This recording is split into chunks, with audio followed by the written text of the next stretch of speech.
So today we will talk about Ohm's law.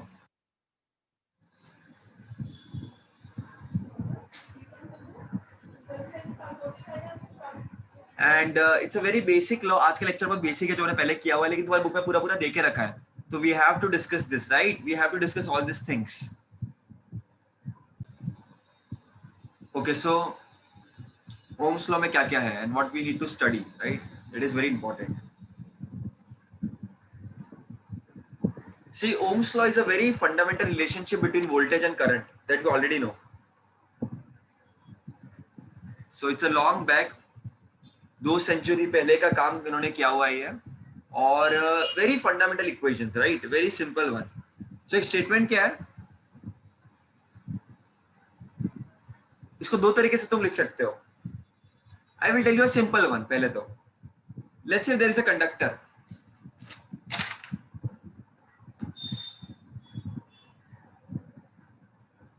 Battery लगा दी मैंने यहाँ पर, पॉजिटिव नेगेटिव. यहाँ पर एक कंडक्टर है.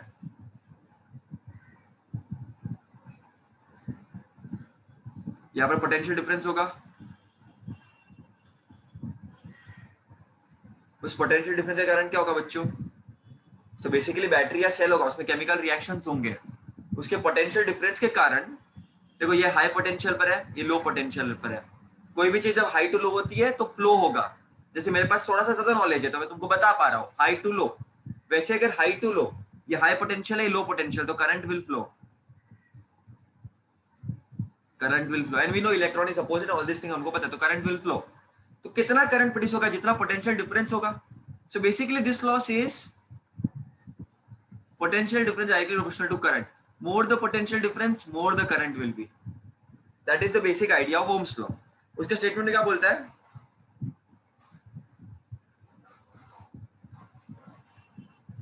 The current I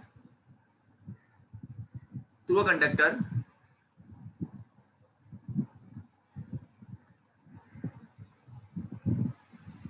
is directly proportional to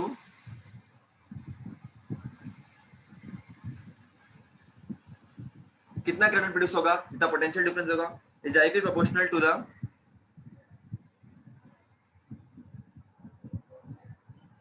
potential difference V applied across the conductor.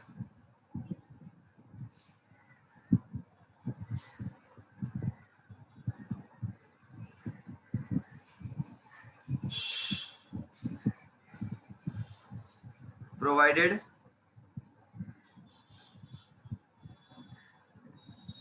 so current depends upon potential difference. Simple. Provided, now this word is very important, provided the physical state is constant.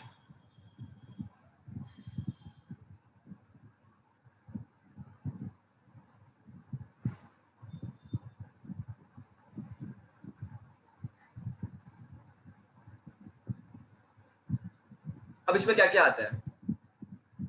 तो physical state में तुम्हारा आता है, sorry, तुम्हारा physical state में आ जाएगा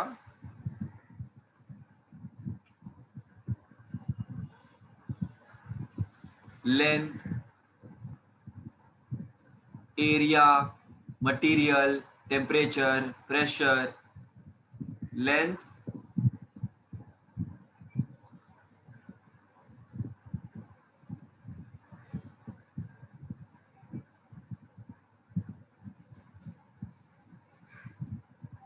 length,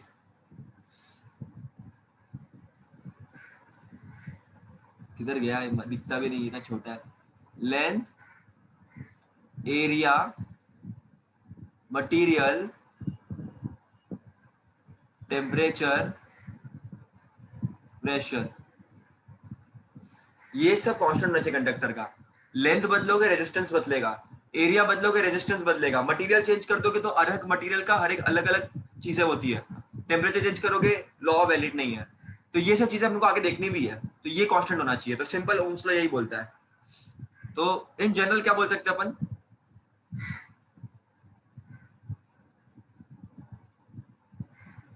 I is proportional to V.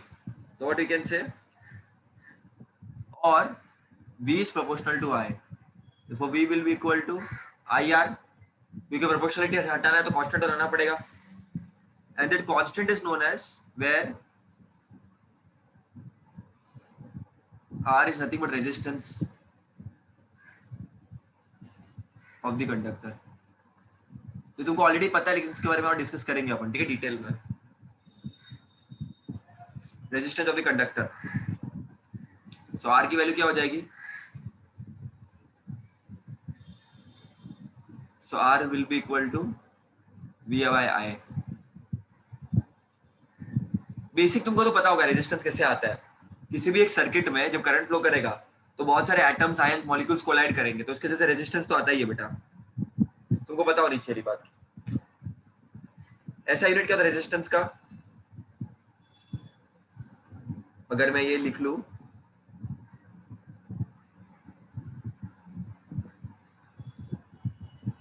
ऐसा unit of resistance कितना होगा? It is given by ohm. ठीक है. And if I can write it in, if I want to define ohm, तो ohm is equal to voltage का होता है volt, current का होता है एम्पियर, तो 1 1 डाल देता हूं मैं. So, अगर कोई तुमको पूछे व्हाट इज 1 ओम, तो you can define this way also. ठीक है. If the potential difference of 1 volt across a conductor produces a current of 1 ampere, जैसे देखो फॉर एग्जांपल तुमको कोई बोलेगा डिफाइन करो, तुम क्या बोल सकते हो कि अगर potential difference between two conductors is 1 volt and current 1 ampere is flowing through it, तो 1 ohm resistance will be produced. तो ऐसे तुम उसको डिफाइन कर सकते हो. ठीक है. बेसिकली ऐसे तुम बोलोगे 1 1 क्यों डाला? वो डिफिनेशन पर्पस के लिए, तुमने 9th में भी देखा होगा वो चीज, बराबर कि नहीं? तो वो चीज तुम लोगों को पता है. एक और इन्फॉर्मेशन जो इंपॉर्टेंट है बेटा, जो एग्जाम में पूछते हैं, reciprocal of resistance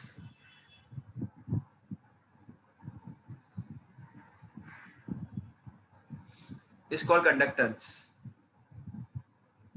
This is very important ना बेटा. डायरेक्ट क्वेश्चन आते हैं एमसीक्यूज में या किधर भी. So conductance will be equal to C 1/R, and इसका यूनिट क्या हो जाएगा? ये ओम होगा, तो ये ऊपर आएगा तो ओम इनवर्स. ठीक है. इसका यूनिट हो जाएगा ओम इनवर्स और साइमंस, है ना. तो ये चीज ध्यान रखना बेटा. मैंने क्या क्या बताया तुम लोगों को? ओम्स लॉ बताया, रेजिस्टेंस के बारे में बताया, और रेसिप्रोकल ऑफ रेजिस्टेंस बताया. तुमको कैसे भी इंफॉर्मेशन दे, बुक में तुम्हारा दिया है. A flashlight uses 2 1.5 volt batteries to produce a steady current of 0.5 ampere. Determine the resistance कितना होगा? रेजिस्टेंस क्या होता है? V अपॉन I होता है. समझो ये 3 दिया है, ये 0.5 दिया है, तो what you can do? Into 10 कर सकते हो. 30/5, तो 1 जा 6 जा, तो answer will be equal to 6 ohm. ऐसे तुमको इजी क्वेश्चन आएंगे डायरेक्टली पुट करने के. ये बेसिक क्वेश्चंस है. ओके बेटा, ये बेसिक क्वेश्चन जो तुमको आ सकता है. अच्छा, तुमको अगर ग्राफ ड्रॉ करना होगा, अगर तुमको ग्राफ ड्रॉ करना पड़ेगा, if I tell you to draw a graph, let's say V versus V, so basically it's a straight line graph. तो मुझे स्लोप निकालना होगा, तो अगर मुझे इसका स्लोप निकालना होगा तो स्लोप क्या होता है? tan theta. 10 में पढ़ा है अपन ने. This is y axis, this is x axis, and it is also given by y y1 upon x2 minus x1. याद है कि नहीं? y2 minus y1 upon x2 minus x1, delta y upon delta x. Delta y क्या है? Delta v, क्योंकि y axis पे v है ना, और x एक्सिस पे क्या है? I है, तो डेल्टा a I हो जाएगा. Also v upon I is nothing but r only ना, तो स्लोप का value is nothing but resistance only. Slope is nothing but the value of slope is the value of resistance basically. That is what you will going to get. और यहाँ पर क्या कैसा होता है? स्लोप कांस्टेंट होता है, तो रेजिस्टेंस भी तुम्हारा कांस्टेंट होगा. तो एक ग्राफ से मालूम पड़ता है. ठीक है. Normal graph, simple graph which gives you the relationship. Clear? Yes.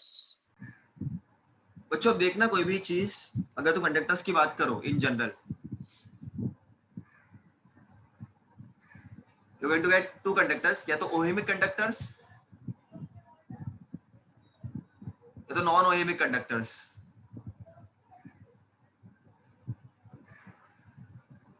बच्चों ओम्स लॉ है ना, तुम्हारा जो Ohm's law, it is not a universal law. मैंने क्या बोला, कूलम्स लॉ, ग्रेविटेशनल लॉ, ये सब यूनिवर्सल लॉ है। तुम इंडिया में करो, ऑस्ट्रेलिया में करो, जुपिटर में करो, इट विल नॉट चेंज। दो मास से तो वो अट्रैक्ट करेंगे, there will be an attractive force, तो ग्रेविटेशनल फोर्स तो होगा ही। दो चार्जेस है, या तो वो अट्रैक्ट करेंगे, रिपेल करेंगे। तुम इधर करो, जुपिटर में करो, किधर भी करो, लेकिन ओम्स लॉ हमेशा वैलिड नहीं है। मैंने बताया ना तुम लोगों को, physical state of the conductor should remain constant. तो ये जो ओम्स लॉ है ये हमेशा वैलिड नहीं है। तो जो कंडक्टर ओबे करेंगे ओम्स लॉ, उनको बोलते हैं ओहेमिक कंडक्टर्स, दे ओबे। तो जो कंडक्टर ओबे करते हैं ओम्स लॉ,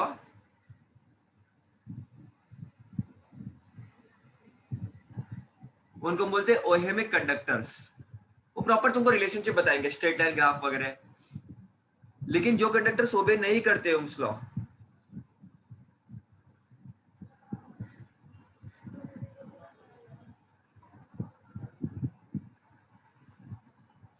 उनको बोलते हैं नॉन ओहेमिक कंडक्टर्स। अब कौन से ओबे नहीं करेंगे? देखो बेटा, जब टेम्परेचर बढ़ा दोगे तुम, तो ये बहुत हाई करंट्स पे या बहुत हाई टेम्परेचर पे ये एप्लीकेबल ही नहीं होंगे। लार्ज वैल्यू ऑफ करंट,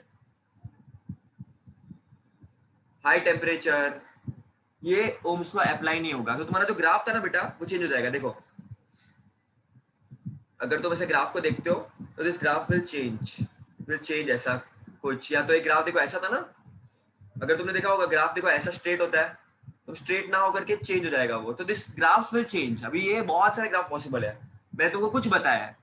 मिलना चाहिए तुमको कैसे? स्ट्रेट लाइन ना, यही तो बोलता है Ohm's law, V I, it's a linear relationship. But ये हमेशा नहीं होता, ग्राफ विल चेंज। टेम्परेचर बढ़ाओगे, कंडीशन चेंज करोगे, ग्राफ विल चेंज बेटा। ठीक है बेटा, जैसे तुमको मैंने बताया कॉपर की वायर है, ठीक है, उस पर अगर हाई टेम्परेचर हाई करंट की हम बात करेंगे तो चीजें चेंज हो जाएगी, तब ये एप्लीकेबल नहीं होगा। ठीक है, तो ये आईवी कैरेक्टरिस्टिक्स ओबे करती है, ओम्स लॉ ओबे करती है कुछ कंडक्टर्स, एंड बहुत सारे कंडक्टर्स एक्चुअली टेम्परेचर बढ़ाने पे या कंडीशन चेंज करने पे ओबे नहीं करेगी। तो बेटा वो चीज ध्यान देना तुम लोग बहुत अच्छी तरह से, that is very very very important. Okay, so ohmic conductors and non ohmic conductors. तो बेटा हमने रेजिस्टेंस के बारे में तो देखा ही कि ऑब्वियसली अगर कोई कंडक्टर में करंट फ्लो करेगा तो एटम्स मॉलिक्यूल्स को रिपल उसको कोलाइड करेंगे, उससे कोलाइड करेंगे तो उसको रोकेंगे, तो उस रुकावट के कारण रेजिस्टेंस तो होगा ही। अभी रेजिस्टेंस क्या करता है? करंट की वैल्यू को स्टॉप करता है। तो कितना करंट को स्टॉप करना है वो भी तो पता चलना चाहिए अपने को। तो basically we have something like this particular thing, ये दिख रहा है तुम लोगों को? ये तुम्हारे रेजिस्टर है, ठीक है। ऐसे रेजिस्टर्स बच्चों मार्केट में अवेलेबल होता है, they are very small, not at all costly, लेकिन उनकी वैल्यू कितनी है वो बताना बहुत इंपॉर्टेंट है। इसीलिए हम कलर कोड यूज करते हैं। अब कलर कोड होता क्या है? तुमको दिख रहा है बेटा, ये इसको कुछ कलर दिख रहा है तुम लोगों को, रेड या कुछ कलर तुम लोगों को दिख रहा है, तो वो कलर से अपने को मालूम पड़ता है उसकी वैल्यू कितनी है रेजिस्टेंस की। This is very important. उस कलर से तुमको मालूम पड़ जाएगा कि उसकी वैल्यू कितनी है बच्चों। एक डायग्राम में तुमको दिख सकता है, तुमको कलर देख करके वैल्यू मालूम पड़ जाएगी कि वैल्यू कितनी है रेजिस्टेंस की, क्योंकि दिस इज वेरी इंपॉर्टेंट। तुम कुछ भी अपने हिसाब से डाल नहीं सकते, पर्टिकुलर वैल्यू का कलर कोड ही यूज कर सकते हो, पर्टिकुलर वैल्यू का रजिस्टर यूज कर सकते हो पर्टिकुलर कंडीशंस में।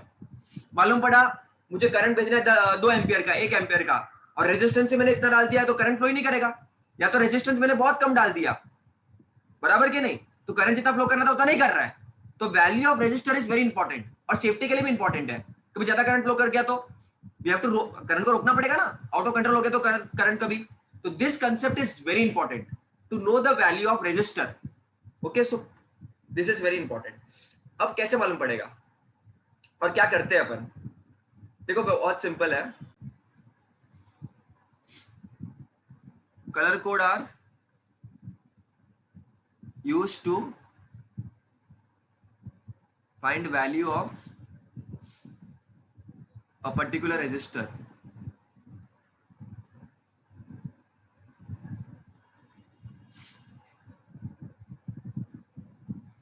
there are generally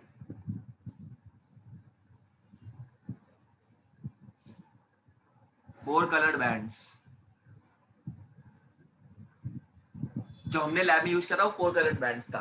5 कलर्ड भी हो सकता है, 6 कलर्ड भी हो सकता है. तुम्हारे सिलेबस में 4 कलर्ड बैंड तक ही लिमिट किया है. ठीक है. अब ये कैसे तुमको काम आएगा, तुमको कैसे करना है. ठीक है.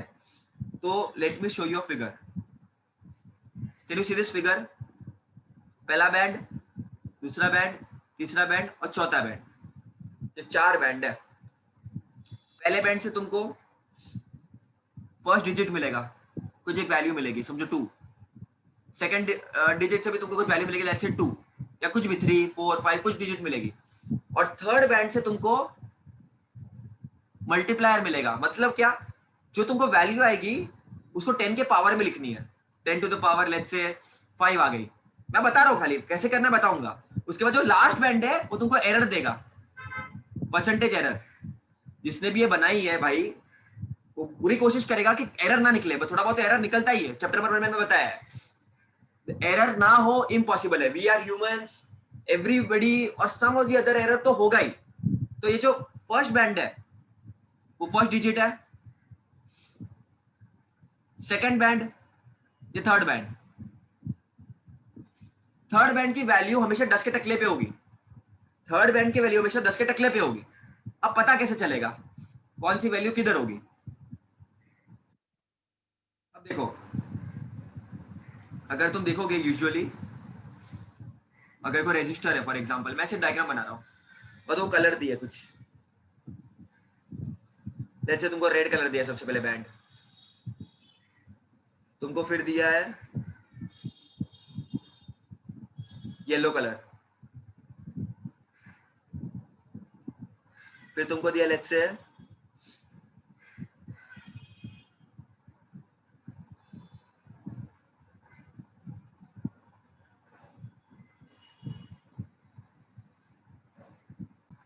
तुमको दिया समझो ब्लैक कलर. ये फर्स्ट बैंड है, ये सेकंड, ये थर्ड, और लास्ट में कुछ एक और दिया है बैंड लेट्स से. इसका कलर तुम्हारा ब्लैक नहीं होगा कभी भी. इसका कलर या तो गोल्डन, या तो सिल्वर, या तो नो कलर होगा. फोर्थ बैंड का क्या हो सकता है? या तो गोल्डन, या तो सिल्वर, या तो no colour. Depending upon the error कितना होगा मालूम पड़ेगा. ठीक है. दिस इज वेरी इंपॉर्टेंट बेटा. अगर गोल्ड हुआ तो प्लस और माइनस 5% हो सकता है. सिल्वर हुआ तो प्लस और माइनस 10%. और अगर कोई भी कलर नहीं हुआ तो प्लस और माइनस 20%. ये चैप्टर नंबर 1 में मैंने पढ़ाया था एरर. ये एरर बताता है. तुम्हारा जो फोर्थ बैंड है वो तुमको एरर बताएगा. गलतियां कितनी हो सकती है, छोटी मोटी, ज्यादा नहीं होगी वो, छोटी मोटी गलतियां कितनी हो सकती है वो तुमको बताएगा. अब वी हैव टू सी कैसे मालूम पड़ेगा. बच्चों टेक्निक है. देखो मैं तुमको पहले बता देता हूं कलर क्या होगा. First black, brown, red. इस सीक्वेंस को तुमको याद करना है. कैसे याद करना है वो टेक्निक भी बताऊंगा. Orange, yellow, green, blue, violet, grey, white, और लास्ट में फिर जो बैंड होता है ना तो ये golden, silver and no colour. बेटा देखो अगर ब्लैक आया तो वैल्यू 0 होगी. 0, 1, 2, 3, 4, 5, 6, 7, 8, 9. ब्लैक कलर दिखा तो 0 वैल्यू. ब्राउन 1. कैसे पुट करने में बताऊंगा. रेड आया 2, ऑरेंज आया 3. तो इस सीक्वेंस में तुमको वैल्यूज याद रखनी है. अब कैसे? लाइक फॉर एग्जांपल, चलो एक एग्जांपल लेता है. समझो एक रजिस्टर है. समझो, भी इमेजिन करो इधर रेड कलर है, इधर ऑरेंज कलर है,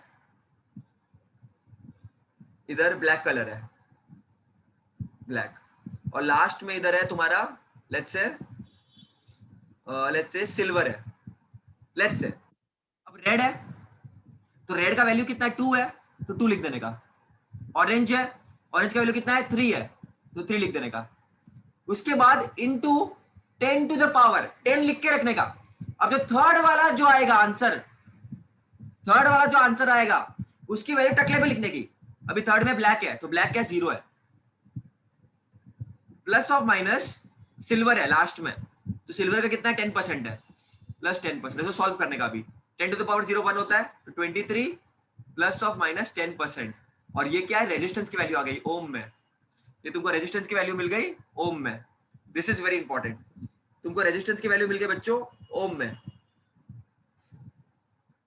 ठीक है। इधर तुम्हारा ओम आ जाएगा और ये तुम्हारा एरर है। इसको याद करने का तरीका क्या है? अब मैंने क्या बोला, याद करने का तरीका बहुत इंपॉर्टेंट है बेटा। तो तुमको कैसे याद रखना है, देखो B Roy of Great Britain has a very good wife. Water याद मत रखो, वाइफ याद रखो। B Roy of Great Britain has a very good wife. ये ब्लैक है, ब्राउन, रेड, ऑरेंज, येलो, ठीक है। देखो मैं ऐसा लिख के दिखाता हूं, रुको। बी रॉय, ऑफ नहीं आएगा, great Britain has very good wife. अब तुमको इसी सीक्वेंस में याद रखना है। सबसे पहले कौन सा था, ब्लैक,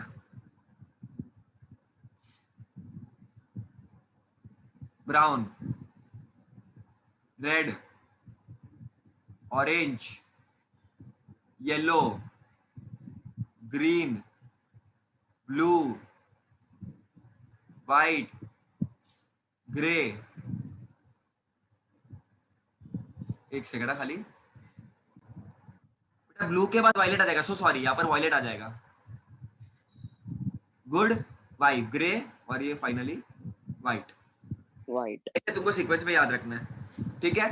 मैंने क्या बताया, B Roy of Great Britain has a very good wife. कैसे याद रखोगे वापस, B Roy of Great Britain has a very good wife. Black 0 1 2 3 4 5 6 7 8 9, 0 से 9। समझो ऐसा कोई कलर आया, ऐसा कोई बैंड आया, समझो पहला बैंड है ब्लैक, फिर है ब्राउन, फिर है रेड, और यहाँ पर कोई कलर नहीं है, तो ब्लैक में क्या आएगा, या तो समझो पहला ब्राउन, दोनों ब्राउन है, चलो ब्राउन ब्राउन, तो 1 1 इंटू 10 टू द पावर, फिर रेड है, रेड का कितना आएगा 2 आ जाएगा, प्लस ऑफ माइनस कोई कलर नहीं है तो 20% आ जाएगा, तो ये हो जाएगा 11 इंटू 10 टू द पावर 2, तो क्या आ जाएगा 1100 ओम प्लस ऑफ माइनस 20%। इसको 1.1 के भी लिख सकते हो तुम, बताऊंगा आगे, बट ये तुम्हारी वैल्यू आ जाएगी ओम में। सो बेटा तुम लोगों को ये एग्जांपल देता हूं, चलो मैं समझो यहाँ पर तुम्हारा जो कलर्स है, ये फर्स्ट डिजिट है, मैं कलर भर देता हूँ, चलो ये रेड है, ये रेड कलर है,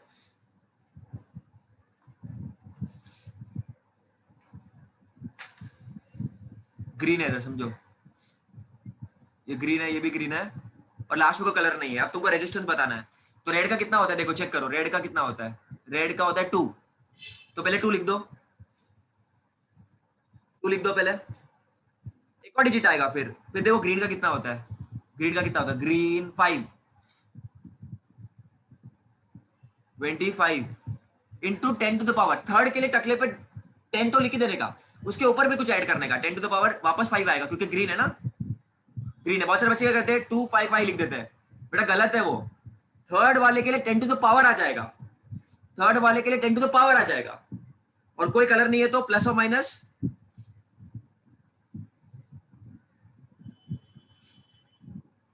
-20%, तो ये क्या हो जाएगा, इतना सारा ओम्स हो जाएगा ये। इसको मैं बाद में और तरीके से भी लिखना दिखाऊंगा तुमको, 25 into 10 to the power 5 ohm plus और माइनस 20%, इसको मैं और तरीके से लिखना दिखाऊंगा, but this is the value of resistance which you will get. इससे तुमको क्लियरली मालूम पड़ जाएगा, ऐसे तुम बहुत सारे एग्जांपल देख सकते हो, ओके, ऐसे तुम बहुत सारे एग्जांपल देख सकते हो। I hope this is simple, तुमको बस इतना याद रखना, एग्जाम में लिख देना इतना, BB Roy of Great Britain has very good wife, उसके कलर लिख देना, तुमको आ जाएगा एग्जाम में पूरा, ओके। तो एग्जाम में ऐसा लिख देना बेटा, इसके ऊपर नेक्स्ट टाइम बहुत सारे क्वेश्चंस भी करेंगे। अगर मैं तुमको दूं कोई ब्लू, ब्राउन, ब्राउन और गोल्डन दूं, तो देखो BB Roy of Great Britain has a very good wife, blue के लिए क्या है देखो स्टार्टिंग का अगर बहुत सारे बच्चे देखो पहले क्या है तुम्हारा ब्लैक होता है कि ब्राउन होता है, तुम्हारा ब्लैक होता है, उसके बाद ब्राउन। बहुत सारे बच्चे कंफ्यूज होंगे तो क्या करने का, ब्लैक बीबीसीएम है। अब एल देखो, एबीसीडी में एल पहले आता ना, आर के, A B C D E F G H I J K L, L पहले आता है, M N O P Q R, R बाद में आता है। तो अगर फर्स्ट डिजिट सेम है, अगर फर्स्ट डिजिट सेम है तो सेकंड वाला डिजिट देखो, एल पहले आता है ना, तो पहले वाला हमेशा ब्लैक, तो जीरो होगा वो। तो यहाँ पर देखो मैंने क्या दिया, ब्लू दिया है पहले, तो ब्लू 6 पर है, तो 6, ब्राउन कितना है 1 है, इंटू 10 टू द पावर एक और ब्राउन है 1, प्लस ऑफ माइनस गोल्डन है 5% है, तो ये हो जाएगा 610 ओम प्लस ऑफ माइनस 5%, इतना एरर होगा। तो ये तुम्हारा आंसर आ जाएगा बेटा, बहुत अच्छी तरह से। सॉरी मैंने डायग्राम इतना रफली बनाया, लेकिन तुमको समझना ज्यादा इंपॉर्टेंट है डायग्राम से। Okay, you just remember the mnemonics, B B Roy of Great Britain has a very good wife, ऐसे याद रखना बेटा, very important, very very very important.